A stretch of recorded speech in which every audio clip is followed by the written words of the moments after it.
Hi guys, ngayong araw, sisilipin natin yung alaga ng ating kabayan. Mga manok pangsabong. Dito lang yan sa Hamilton, New Zealand. Alaga ni kabayan. Marami siyang alaga dito. Ito si kabayan, taga Batangas yan.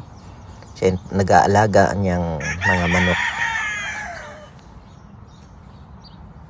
Pag gusto nyo bumili ng sisiw, meron siyang bagong papisa dito. Na-breed na yan. Maganda ang lahi.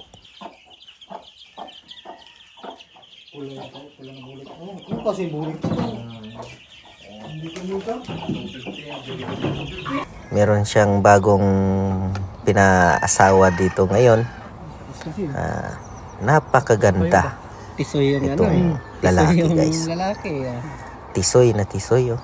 Ang dami niyang pinaasawa, oh. Meron din available na itlog pag gusto niyo bumili ng itlog, guys. Ito si kabayan, no? Namimili na. Mukhang bibili si kabayan. Jomar.